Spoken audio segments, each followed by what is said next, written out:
100. Deməli, funksiyanın törəməsinin x0 bərabərdir elin 3 nöqtəsində qiymətini hesablayın. Olar, bu kəsrin törəməsidir. Kəsrin törəmə qaydasında bayaqlar dedik ki, əvvəlcə məxrəcdə məxrəcin kvadratını yazırdıq.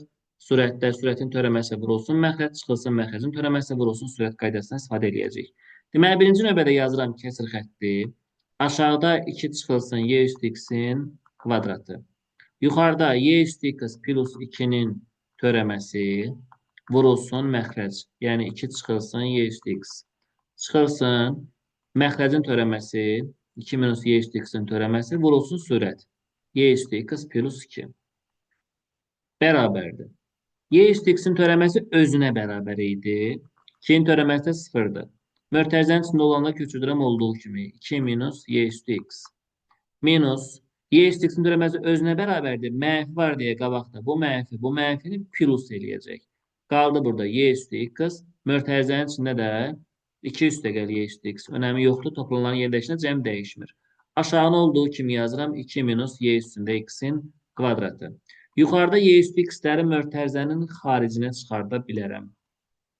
Mötərizə daxilinə qalır 2 minus y üstü x plus 2 plus y üstü x. Aşağına olduğu kimi köçürsək 2 minus y üstündə x-in kvadratı bərabərdir. Mənfi y üstü x, müsbət y üstü x getdilər. 2 ilə 2 olacaq burada 4 y üstündə x. Aşağıda isə 2 minus y üstündə x-in kvadratı. İndi x-lərin yerinə ln 3 yazmalıyıq. Ln 3 nə deməkdir? Gəlin onu qıraqda bir ayrıca sadələşdirim. Sizin üçün ln 3 bərabərdir loqaritma y əsasdan 3 deməkdir. Deməli, mən gətirirəm x-lərin yerinə loqaritma y əsasdan 3 yazıram. Olacaq onda 4 vurulsun y üstündə loqaritma y əsasdan 3. Aşağıda 2 çıxılsın y üstündə loqaritma y əsasdan 3-ün mötərizə kvadratı. Loqaritmada demişdik ki, bunlar bir-birini aparırlar. Qaldı 4 vur 3. Yuxarıda oldu 12. Aşağıda bunlar bir-birini aparandan sonra 2-dən çıxıram 3-ünü. Qaldı mənfi 1. Kvadratı da bizə 1 verir. 12-ni də 1-ə böləndə qalacaq burada 12. İndi bura qədər sualı olan var mı?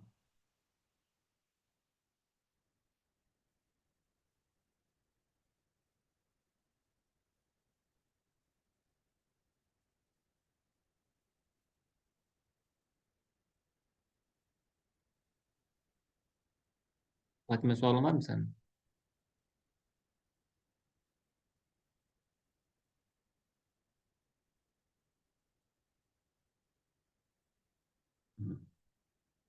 Sonra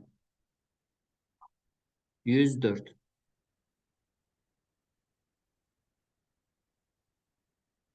Bir A-nın hansı ən kiçik tam qiymətində funksiyanın törəməsi qrafiki OX oxundan yuxarıda yerləşir. OX oxundan yuxarıda yerləşmək o deməkdir ki, diskriminant sıfırdan kiçikdir. İndi əvvəlcə funksiyanın törəməsinin qrafikliyinə görə bunun törəməsini tapmaq lazımdır. Törəməni tapanda 3A qaldı. Ln x-in törəmə qaydası 1 bölü x idi də. Buraya yazıram 1 bölüsün x. Sonra üzərinə gəl. Bunun törəməsi bizə verəcək 3 tam onda 5. Elə 1 tam onda 5 2-yə vururam. Olacaq 3x. 12x-in törəməsi də bizə verir 12. Burada fx-dir. Bərabərdir. Burada nə deyirindi? Fx bərabərdir. 3a-nı 1-ə vuranda 3a bölünsün x.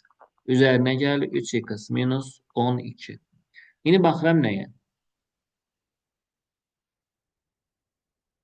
Bura y oxudu, burada x oxudu. İki dənə funksiyadır. Biri bu 1 bölünsün x funksiyasıdır. O tərs funksiyadır. Elə bil ki, qrafiki bu şəkildə olacaq. Bir də 3x çıxılsın 12-dir. Bu da xətti funksiyadır. Bununla qrafiki mənfi 12-dən keçəcək. Buradan.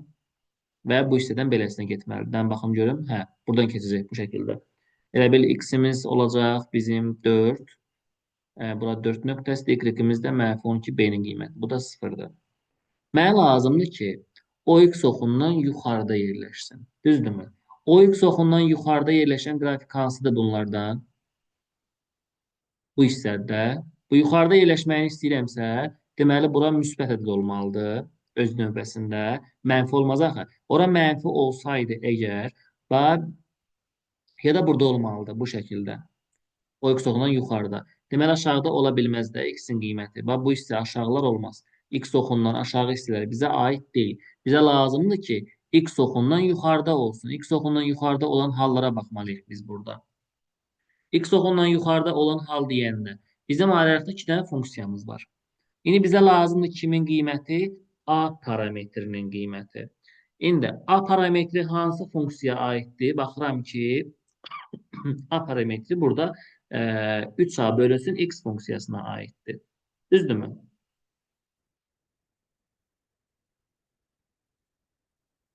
Buradakı aydındır. Bəli. Aha. İndi bunu həll etmək üçün mən nə edəcəm? Bu funksiyanı ümumiləşdirərəm. Funksiyanı ümumiləşdirərəm. Yəni yazaram ki, buradan ortaq məxrəcə gətirərəm də elə bil ki, burada. Fx bərabərdir. Yazaram. Fx bərabər nə yaza bilərəm? Mən bunları ortaq məxrəcə gətirərəm əvvəlcə. Ortaq məxrəcə gətirsəm nə alaram burada uşaqlar? X məxrəcdə qalacaq. Mən bərabər yazım. X məxrəcdə qalacaq. Dəqiqə nə oldu buna? Hə. X qaldı burada. Yuxarıda 3A qalacaq. Üzərinə gəl. Bu X-i vurmalıyam bunlara. X-i 3X-ə vuranda olacaq 3X-in kvadratı. X-i mənfi 12-yə vuranda olacaq mənfi 12X. Bərabərdir. X qaldı burada. Yuxarını köçürdürəm. 3X kvadratı çıx 12X üzərinə gəlinsin 3A şəklində. İndi bayaqlar nə demişdik? O X oxundan yuxarıda yerləşmək üçün qrafik nə olmalıdır? Yəni burada yerləşməlidir. Diskriminant sıfırdan kiçik olmalıdır. Bunun diskriminantını sıfırdan kiçik əldə eləyək. Bax, bu yuxarının. Yazıram D kiçikdir 0. B kvadratı çıx 4AC-də bizim diskriminant düsturumuz. Bunu sıfırdan kiçik eləmək lazımdır. B-nin yerində durur burada nə? 12. 12-nin kvadratı çıx 4 vurulsun 3, vurulsun 3A kiçikdir 0. Bunu həll etsəm 144 çıx 4-ü çarpıram 12 çarpıranda 48 A kiçikdir 0-dan. Bu da 144 kiçikdir 48 A'dan. A da böyük olmalıdır. 144'ü 48'e böləndə düşəcək neçə dəfə? 3 dəfə düşürmü? 3 dəfə. İndi 3-dən böyük ədəd olmalıdır. X-in qiyməti, daha doğrusu A-nın qiyməti 3-dən böyük olmalıdır. 3-dən böyükdə nə var?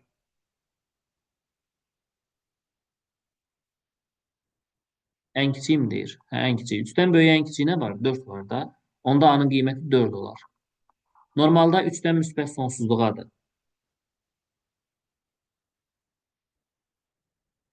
Yəni, baxın, görün, aydın oldu.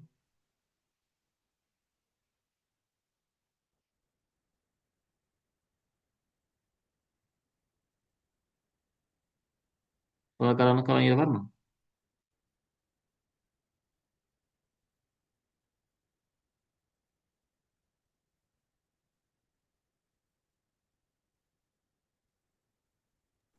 Aydındır. Aha.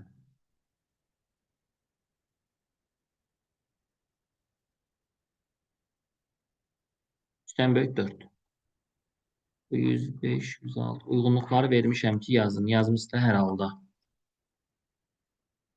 Bir nəfər soruşub uyğunluq deyəsəm. Deyir ki, törəmələrini tapın.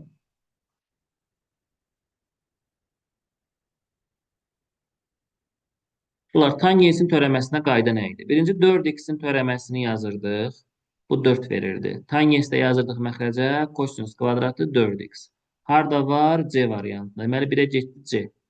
Sinusun törəməsində 4 qarşıya çıxır. Sinus dəyişib olacaq kosinus 4x. Harda var? A variantında. Kotangensin törəməsində. Kotangensin törəməsində. Yuxarıda 4x-in törəməsi bizə 4 verir. Aşağıda mənfi təbii ki sinusun kvadratı 4x olacaq. Bu da harda var? Y variantında var.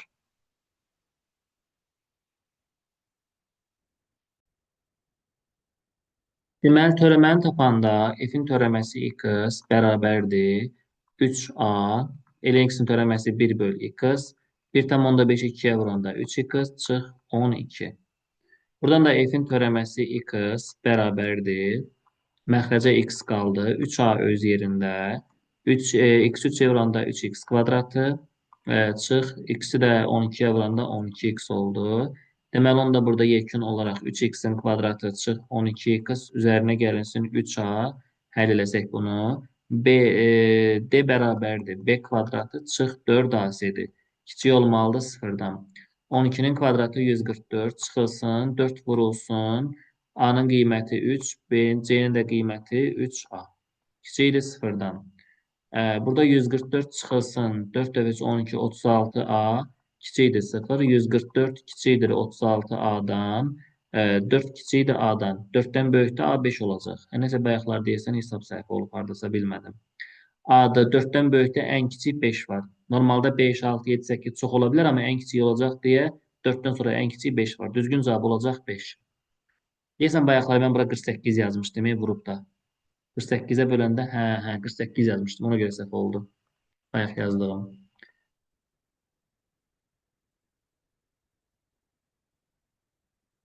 Yaxşı, sonra sual 118-i soruşmusunuz.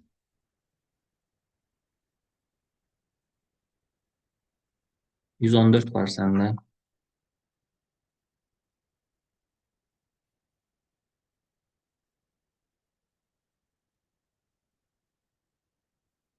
Deməli, Əli, 114-də gəlin bunları bir-bir sadələşdirəyin, ondan sonra törəmə olaraq həll eləyəyin.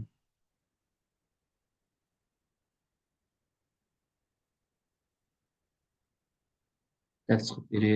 Qoy baxım görüm. Deməli, uşaqlar, burada loqaritma bu sadələşə biləndir. Çünki əsasları 3-dürsə, 3-ləri atıram. Birinci əslində bu deməkdir. Loqaritma y əsasdan x deməkdir. Birinci.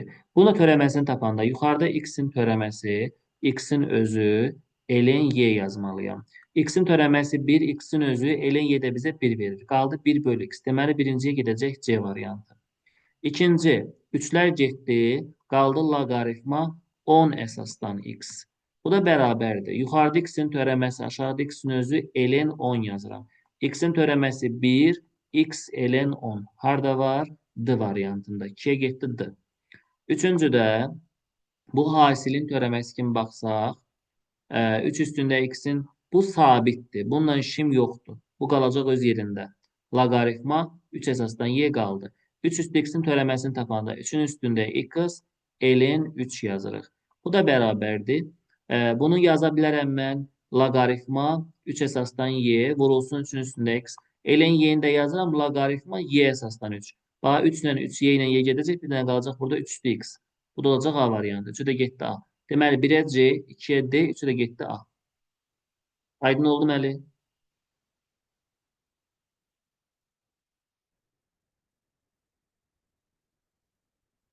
Yaxşı, davam eləyək. Sonra 118.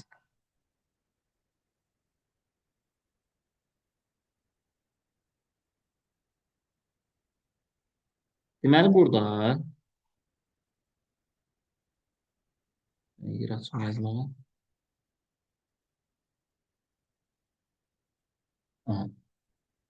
Törəməni tapıram. X-i yerinə altda 1 yazıram. Bərabər eləyirəm -8-ə. Törəməni tapanda elinin törəmə qaydası nə idi? Buranın törəməsini yuxarı, özünü aşağı yazıram. Deməli, 2a üzərinə gəl 3x-in törəməsi yuxarıda. 2a üzərinə gəl 3x-in özü aşağıda.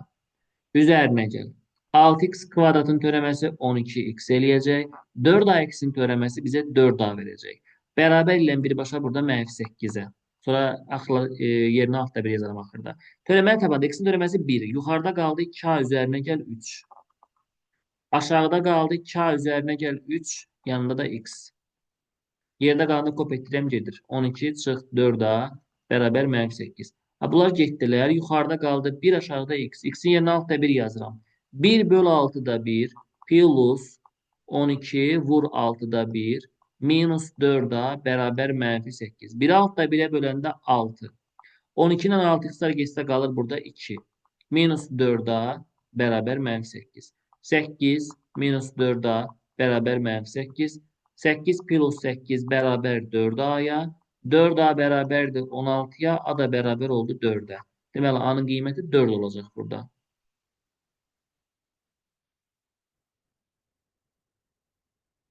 Sual olan var mı bura qədər?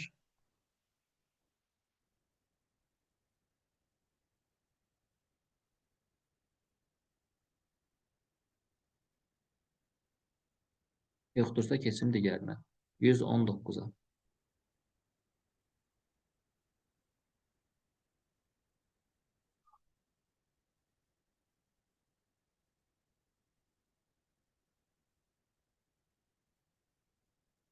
Deməli, funksiyanın törəməsini tapıram. Yerinə 7 pi bölü 12 yazıb 4-ə bərabər edirəm. 3 pi bölü 4 yazıb 2-yə bərabər edirəm. Storiyada misal. Deməli, törəməni tapanda f-in törəməsi x bərabərdir. Sinusun törəməsini tapanda 4 qarşıya gəlir, olur 4a, kosinusa çevrilir 4x. Kosinus törəməsi mənfidir deyə qabağa mənfi yazıram. 2x-in törəməsi 2, qarşıya çıxır 2b sinus 2x. Bu sənin əsas misalın. İndi yerinə 7 pi bölü 12 yazmalıyam. 4a kosinus 4-ü 7 pi 12-yə vuranda bu 4 ilə bu 12 qısa gedəcək elə bil. Qalacaq 7 pi bölünsün 3.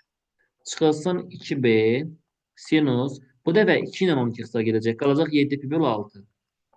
Bunun cavabı deyir bərabərdir 4-ə. Bu 1. İkinci, indi bunu həll eləyək. Yerinə 3 pi bölü 4 yazıram. 4a kosinus 4 ilə 4 gedəcək buradakı 3 pi'nin özü qalacaq. Minus 2b. Bu dəfə də 2 ilə 4 x'lar getsə burada bu 2 ilə bu 4 x'lar getsə qalacaq sinus 3 pi bölü 2. Bərabər olmalıdır bu dəfə 2'yə. Aha.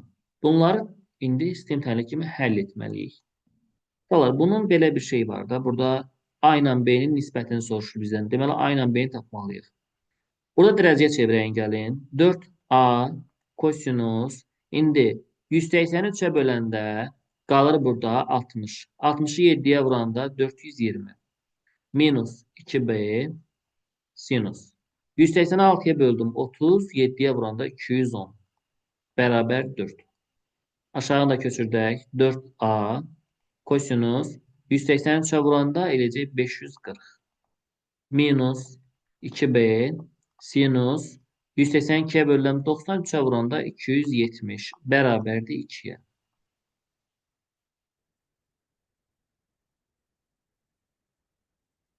Deməli, göylə yazdığım nədir, Əli? X-lərin yerinə, bax burada, bu çərçivəyə aldığım yerdə X-in yerinə 3 pi bölü 4 yazıram. Elə bil olur 4A kosinus 4 vurulsun 3 pi bölünsün 4. 4'lər getdi 3 pi qaldı. Görürsən, 4A kosinus 3 pi qaldı. Sonra ikinci tərəfə gəldim. Bu dəfə burada sinus 2x var. 2b qaldı. Sinus bu 2x-də 2 qaldı. Sinusun yerinə, daha doğrusu x-in yerinə 3 bölü 4 yazıram. Bununla bir sayı getsə 2 qalacaq. Deməli 2b sinus 3 bölü 2. Bak 2b aşağıda. Sinus 3 bölü 2. Aydın oldu mu bu işe? En x'in yerine 3 bölü 2 yazdım. Başka hiçbir şey eləmədim. Yaxşı. İndi təzədən bu istintənliyi aldıq. Burada nə edəcəyik? Deməli, kosinus 420'dir. Bundan 360'ını tulladım qırağa. Tam dövrə də axı onsuz da tullaya bilərəm. Yerdə qaldı 60'ı. 2b. İndi burada 210'dur. 210'dan 180'ni çıxanda yerdə 30'u qalır. 210 özü düşür 3-cü rübə. Sinus 3-cü rübədən mənfi. Deməli, qabığa mənfi atmalıyam. Olur mənfi, mənfini müsbət eləyir. Burada qalacaq sinus 30 bərabər 4'ə. İndi kosinus 180'in qiyməti mənfi 1 idisə, onda 3 misli də yenə mənfi 1 olacaq. Bu olacaq mənfi 4'ə. Artıq qiymətini hesablaya bilərəm. Ya da belə də yaza bilərəm. 4A bundan 360'ını çıxaram. 540'dan 360 çıxaram. Qalacaq 180. Olacaq kosinus 180. Çıxılsın 2b. Sinus 270'in öz qiyməti var. Qalsın burada. Bərabərdir 2'yə. Bunları yazdıq. İndi bunun davamı olaraq bu tərəfdən yazacağım.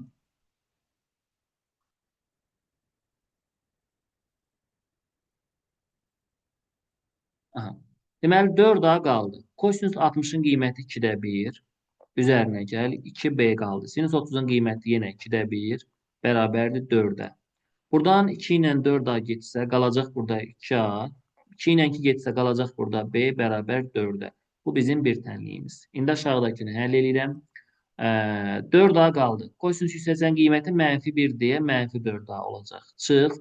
270-in qiyməti mənfi 1-dir. Onda görə qabağa müsbət tullayıram. Müsbət 2B bərabər 2 olur. Hər tərəfi 2-yə bölsək, mənfi 2A üzərinə gəl B bərabər 1 olacaq. 2 dənə çərçivəyə aldıqlarımı alt-alta yazıb sistem tənliyi həll eləməliyəm. Yazıram mənfi 2A üzərinə gəl B bərabər 1-ə. 2A üzərinə gəl B bərabər 4-ə. Sistem tənliyi kimi baxsam 2A'lar gedəcək. B ilə B mənə verir 2B bərabərdir 5. B bərabərdir 2 onda 5. Yuxarıda B-ni yenə 2 onda 5 yazıram. Ya da burada yazıram. Fərqi yoxdur. 2A üzərinə gəl 2 onda 5 bərabər 4-ə. İkincidə yerinə yazdım. 2A bərabər 4-dən 2 onda 5 çıxanda 1 onda 5 qalır deyəsən. Hə, qalır. A da bərabərdir. 1 onda 5-i də yarı böləndə 0,75 eləyəcək. A ilə B-ni tapdım. İndi deyir A-nı B-yə bölün. 0,75-i bölməliyəm 2 onda 5-ə. Yuxarıda vergüldən sonra 2 rəqəm, aşağıda 1 rəqəm. Vergül atsam 75 bölünsün 250 olacaq. Bunları da ixtisar eləsəm nə qalsa o. İndi bilmirəm daha hesab səhv falan getdimi, getmədimi. Cavabı görün nə verib. Tam cavabdırmı yoxsa vergüllüdürmü? Vergüllü cavabdırsa düz gedəcək. Tam cavabdırsa artıq səy-səydirən bir şey almışıq deməkdir. Burada hesab səhvi getmiş ola bilər deyə fikirləşirəm. Virgüllü cevaptı. Anladım. Sıfırdan onda 3. Anladım. 25'e böləndə aşağıda qalacaq neçə? 10, 25'e böləndə 3. 10-da 3. Heç də düz almışıq. 10-da 3. Misal səhv çıxsa beynimə cin vurardı ki, o qədər həll elə gəl axırda səhv tap. Bunu yazana qədər imtahan qurtarır. Bu nə sualdır? Yaxşı. Belə uzun sualları yadınızda saxlayın ki, imtahanı olduğu kimi salırlar. Rəqəm dəyişmirlər. Cavab əzbərləyərsiniz. Məsləhətim budur sizə. 121 də eyni şeydir. Bir dastan həlli var.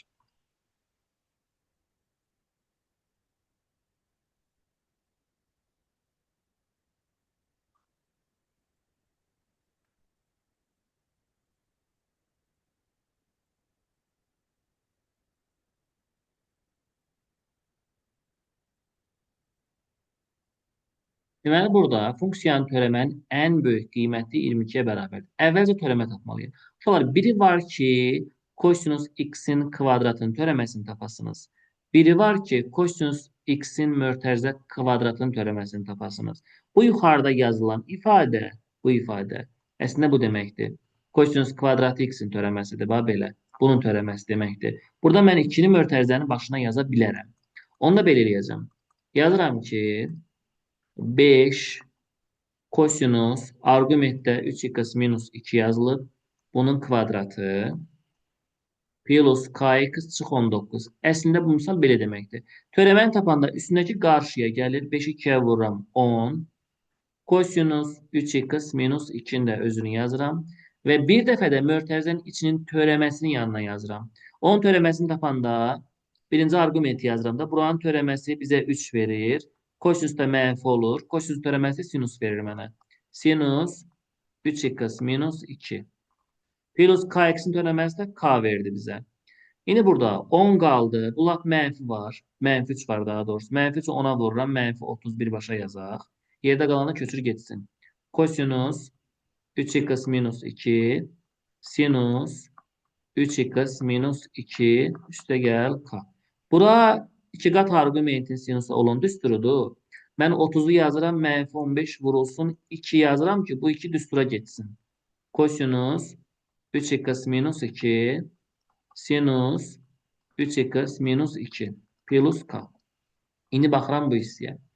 Bu gördüyünüz hissə əslində bu deməkdir. 2 kosinus x sinus x. Trigonometriya keçmişik ki, bu sinus 2x deməkdir. Bax belə. Sinus 2x deməkdir.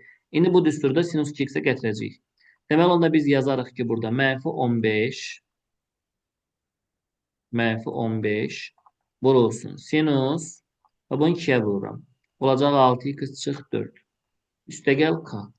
İndi deyir ki, bunun ən böyük qiymət 22-yə bərabərdir. Ən kiçik, ən böyük qiymət tapanda sinusların yerinə mənfi 1-dən müsbət 1 yazırdım. Bir dəfə mənfi 1 yazıram. Mənfi 15 vurulsun mənfi 1 üstəgəl k bərabərdir 22-yə. Buradan 15 üstəgəl k bərabərdir 22-yə. K oldu 7. Çox güman ki, cavab 7 olacaq. Çünki müsbətdən söhbət gedəcək. Digəri də bir dəfə də müsbət 1 yazıram. 10 mənfi 15 vur 1 üstəgəl k bərabərdir 22. Buradan da k bərabərdir 37-yə. İndi mənə lazımdır ki, ən böyük qiymət bərabər olsun nəyə? 22-yə. O da ki, ən böyük qiymət almaq üçün mən burada mənfini mənfiyə vurmalıyam ki, müsbətə çevrilsin, ən böyük qiymət versin. Deməli, k-nın qiyməti 7 olacaq. Bizə nə lazım idi elə? K-nın qiyməti lazım idi də.